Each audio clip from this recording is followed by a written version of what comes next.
6 గ్యారెంటీలు కాదు, అర గ్యారెంటీ, సగం గ్యారెంటీ మాత్రమే. ఆ మహాలక్ష్మి స్కీముల సగం ఏంటిది? Free bus. ఇక ఫ్రీ బస్సు అందం చెప్పరాదు, నేను చెప్తే మళ్ళా నా మీద కూడా కేసు పెడతాడు. ఇక ముఖ్యమంత్రి నన్ను ఎట్లా పట్టుకోవన్నా, ఎట్లా పెట్టాలని నన్ను చూస్తున్నాడు. పెట్టుకుంటాడు, పర్వాలేదు. మీలాంటి తమ్ముళ్ళు, మీలాంటి అక్కలు, చెల్లెలు, అన్నలు ఉన్నంతకాలం నేను ఎవరికి భయపడ. వాళ్ళను ఒక్కొక్కటి వాళ్ళు చేస్తున్న తప్పులు, వాళ్ళు చేస్తున్న అరాచకాలు, వాళ్ళు చేస్తున్న అవినీతి కార్యక్రమాలు తప్పకుండా బయట పెడుతూనే ఉంటాం. ఎవ్వని అయ్యకు కూడా భయపడమనే మాట కూడా ఈ సందర్భంగా నేను విజ్ఞప్తి చేస్తా ఉన్నారు. కొంతమంది నాకు చక్రపాణి గారు, ఆగయ్య గారు, మన మండల పార్టీ అధ్యక్షులు, మన మాజీ జెడ్పీటీసీలు, ఎంపీపీలు, మన సీనియర్ నాయకులు నాకు చెప్తా ఉన్నారు, సిరిసిల్లలో, రాజన్న సిరిసిల్ల జిల్లాలో కేసీఆర్ గారి దయతో మీ అందరి కోరిక మేరకు ఏర్పాటైన ఈ జిల్లాలో దీని పక్కనే కలెక్టరేట్ కట్టుకున్నాం. కలెక్టరేట్ అద్భుతంగా కట్టుకున్నాం. మరి ఇవాళ ఒక కాంగ్రెస్ కార్యకర్త వచ్చి కలెక్టర్ రూపంలో కూర్చున్నాడు అక్కడ.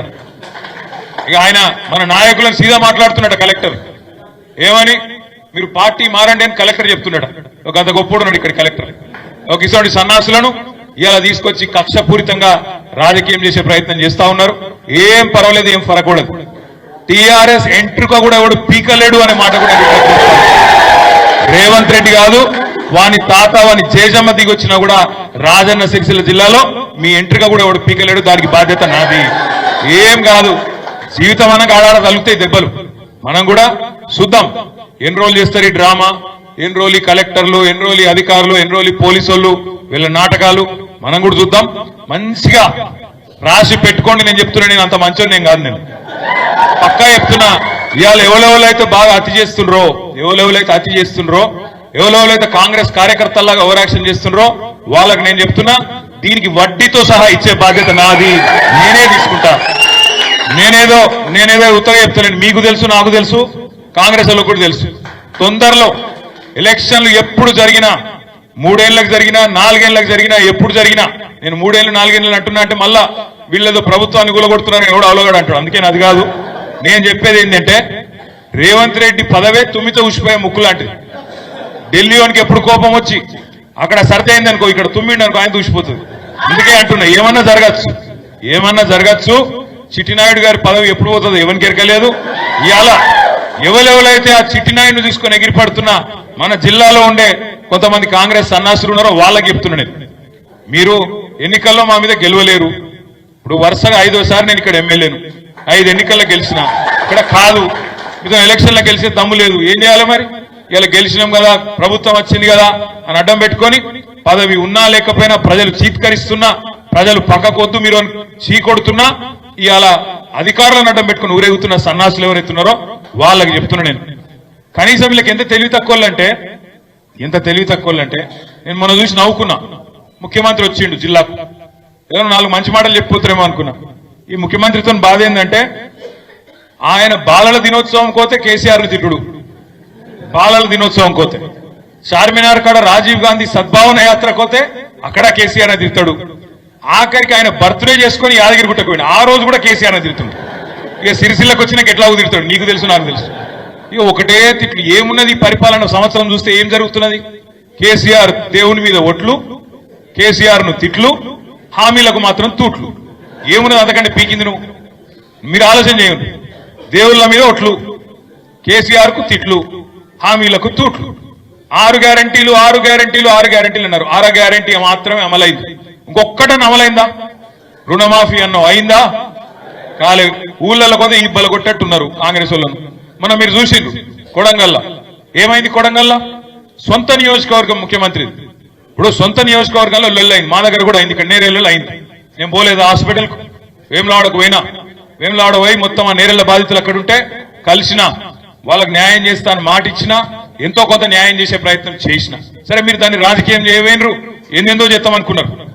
ఆఖరికి మళ్ళీ అదే నేరేళ్లలో నాకు ఆ గ్రామంలో కూడా బ్రహ్మాండమైన మెజారిటీ ఇచ్చి మా నాయకులందరూ తంగెలపల్లిలో, ఆ గ్రామంలో ఉండే దళితులు, బీసీలు, ఆ గ్రామంలో ఉండే ప్రతి వర్గం మళ్ళా కేసీఆర్ గారి నాయకత్వానికే, మీరు ఎంత రాజకీయం చేయవైనా మళ్ళా కేసీఆర్ గారికే ఓట్లు కూడా వేసింది. కావలసినంత నష్ట పరిహారం ఇవ్వడం ద్వారా భూమిని సేకరించి పరిశ్రమలు పెట్టాలని నేను ప్రయత్నం చేస్తుంటే కేసీఆర్, కేటీఆర్, హరీష్ అడ్డుకుంటున్నారు.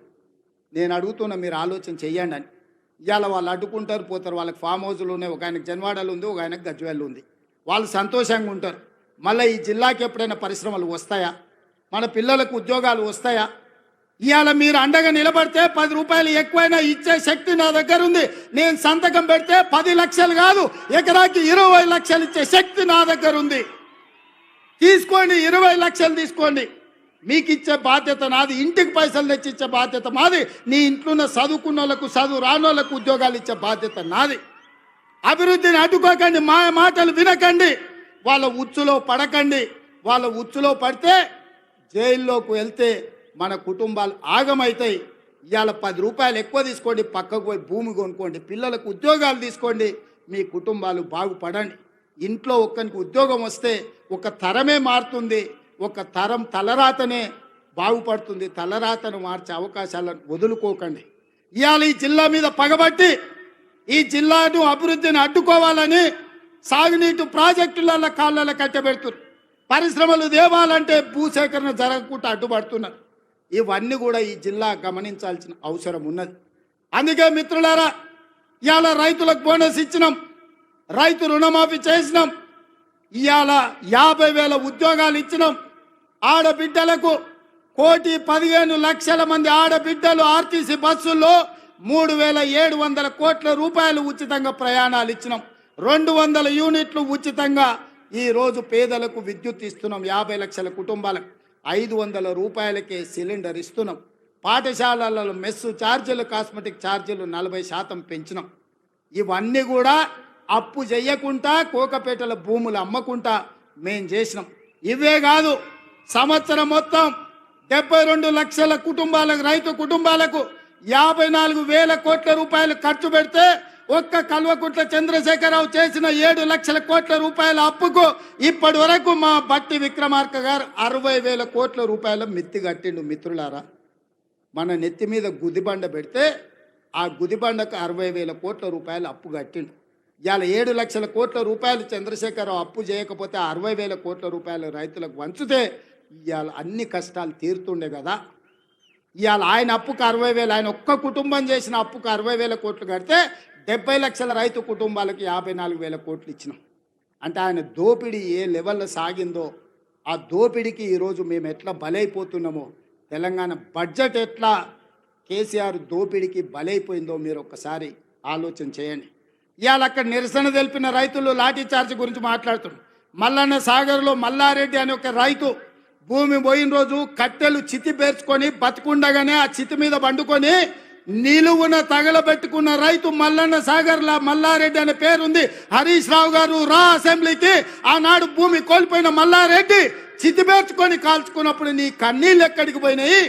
నువ్వు ఆ కుటుంబాన్ని ఎంత ఆదుకున్నావో ఇవాళ మల్లారెడ్డి ఇంటికాడికి పోదామా అని నేను అడుగుతున్నా. ఇవాళ ఈ కపట ప్రేమ, ఈ ముసలి కన్నీళ్ళు మా పాలమూరు జిల్లా మీద చూపిస్తున్నావా?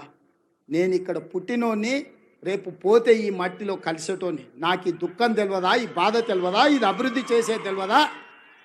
ఇవాళ ఇక్కడ ఉన్న భూమి నేను ఎవరికో పంచిపెడితే చరిత్ర నన్ను క్షమిస్తుందా? ఒకవేళ నేను ముఖ్యమంత్రి నుండి కూడా నా జిల్లాకు ఏమీ చేసుకోకపోతే, ఈ జిల్లాను అభివృద్ధి పదం వైపు నడిపించే పరిశ్రమలు తేకపోతే, ఈ జిల్లాకు నీళ్ళు ఇవ్వకపోతే, నిధులు ఇవ్వకపోతే చరిత్ర నన్ను క్షమిస్తుందా?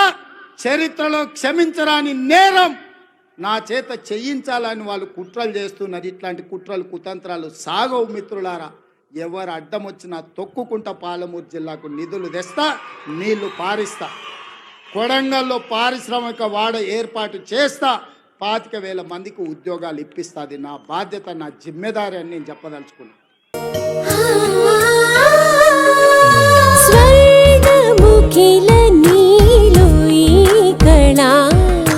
వజ్రవైడూర్యాలంకరణం మణిహారం మహాద్భుతం సంతోషమి ప్రతిక్షణము ఇక శుభప్రదముగా నీవు రాగసిరుల వేడుక. సంతోషం ప్రతిక్షణం. మానిపల్లి జ్యువెలర్స్.